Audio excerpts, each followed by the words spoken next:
जय श्री कृष्णा प्रिय भक्तों, आज हम सुनेंगे वैशाख मास कथा का अध्याय 9।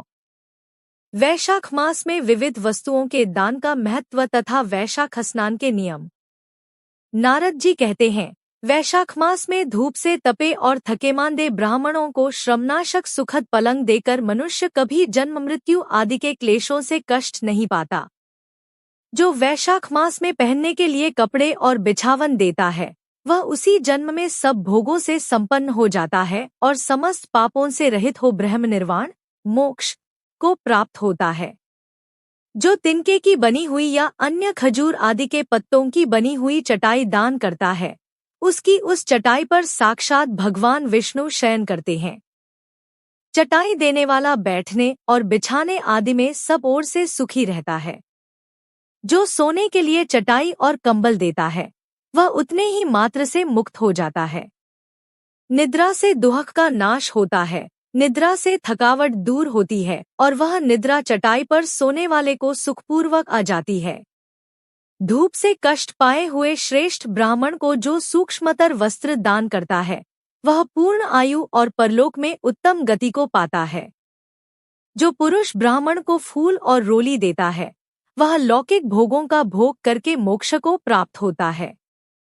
जो खस, कुश और जल से वासित चंदन देता है, वह सब भोगों में देवताओं की सहायता पाता है तथा उसके पाप और दुहक की हानि होकर परमानंद की प्राप्ति होती है। वैशाख के धर्म को जानने वाला जो पुरुष गोरोचन और कस्तूरी का दान करता है, वह तीनों तापों से मुक्त होकर परम शांति को प्राप्त होता है। जो विश्रामशाला बनवाकर प्याऊसहित ब्राह्मण को दान करता है, वह लोकों का अधिपति होता है। जो सड़क के किनारे बगीचा, पोखरा, कुआं और मंडप बनवाता है, वह धर्मात्मा है, उसे पुत्रों की क्या आवश्यकता है।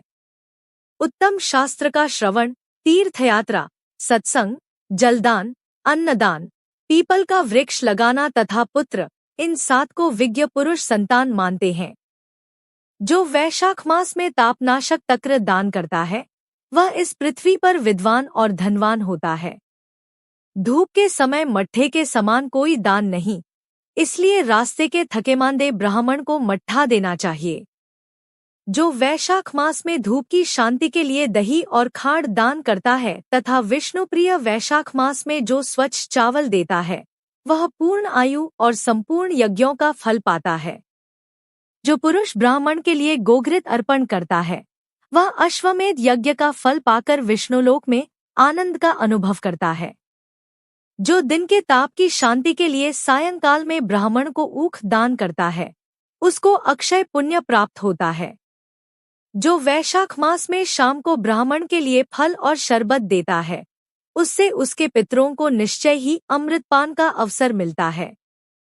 जो वैशाख के महीने में पके हुए आम के फल के साथ शरबत देता है, उसके सारे पाप निश्चय ही नष्ट हो जाते हैं। जो वैशाख की अमावास्या को पितरों के उद्देश्य से कस्तूरी, कपूर, बेला और खस की सुगंध से वासित शरबत से भरा हुआ घड़ा दान करता है, वह 96 घड़ा दान करने का पुण्य पाता है।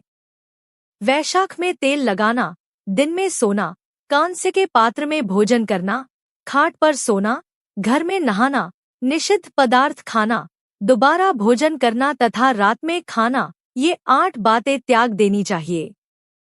जो वैशाख में व्रत का पालन करने वाला पुरुष पद्म पत्ते में भोजन करता है, वह सब पापों से मुक्त हो विष्णुलोक में जाता है। जो विष्णु भक्त पुरुष वैशाख मास में नदी स्नान करता है, वह 3 जन्मों के पाप से निश्चय ही मुक्त हो जाता है। जो प्रातःकाल सूर्योदय के समय किसी समुद्रगामिनी नदी में वैशाख स्नान करता है, वह 7 जन्मों के पाप से तत्काल छूट जाता है। जो मनुष्य 7 गंगाओं में से किसी में भी उषःकाल में स्नान करता है, वह करोड़ों जन्मों में उपार्जित किए हुए पाप से निस्संदेह मुक्त हो जाता है। जाह्नवी, गंगा, वृद्ध गंगा, गोदावरी, कालिंदी, यमुना, सरस्वती, कावेरी, नर्मदा और वेणी, ये 7 गंगाएं कही गई है। 2 वैशाख मास आने पर जो प्रातःकाल बावलियों में स्नान करता है, उसके महापातकों का नाश हो जाता है। कंद, मूल, फल, शाक, नमक, गुड़, बेर, पत्र, जल और तक्र जो भी वैशाख में दिया जाए वह सब अक्षय होता है। ब्रह्मा आदि देवता भी बिना दिए हुए कोई वस्तु नहीं पाते। जो दान से हीन है वह निर्धन होता है। अतः सुख की इच्छा रखने वाले पुरुष को वैशाख मास में अवश्य दान करना चाहिए। सूर्यदेव के मेष राशि में स्थित होने पर भगवान विष्णु के उद्देश्य से अवश्य प्रातः काल स्नान करके भगवान विष्णु की पूजा करनी चाहिए। कोई महिरथ नामक एक राजा था जो कामनाओं में आसक्त और अजितेंद्रिय था। वह केवल वैशाख स्नान के सुयोग से स्वतः वैकुंठ धाम को चला गया। वैशाख मास के देवता भगवान मधुसूदन हैं, अतएव वह सफल मास है। वैशाख मास में भगवान की प्रार्थना का मंत्र इस प्रकार है। मधुसूदन देवेश वैशाखे मेषगे रवो प्रातः स्नानं करिष्यामि निर्विघ्नं कुरु माधव। हे मधुसूदन, हे देवेश्वर माधव, मैं मेष राशि में सूर्य के स्थित होने पर वैशाख मास में प्रातः स्नान करूंगा, आप इसे निर्विघ्न पूर्ण कीजिए। तत्पश्चात निम्नांकित मंत्र से अर्घ्य प्रदान करे। वैशाखे मेषगे भानौ प्रातः स्नान परायणा अर्घ्यं तेह प्रदास्यामि गृहाण मधुसूदन। सूर्य के मेष राशि पर स्थित रहते हुए वैशाख मास में प्रातः स्नान के नियम में संलग्न होकर मैं आपको अर्घ्य देता हूँ। मधुसूदन, इसे ग्रहण कीजिए। इस प्रकार अर्घ्य समर्पण करके स्नान करें। फिर वस्त्रों को पहनकर संध्या तर्पण आदि सब कर्मों को पूरा करके वैशाख मास में विकसित होने वाले पुष्पों से भगवान विष्णु की पूजा करें। उसके बाद वैशाख मास के माहात्म्य को सूचित करने वाली भगवान विष्णु की कथा सुने। ऐसा करने से कोटि जन्मों के पापों से मुक्त होकर मनुष्य मोक्ष को प्राप्त होता है।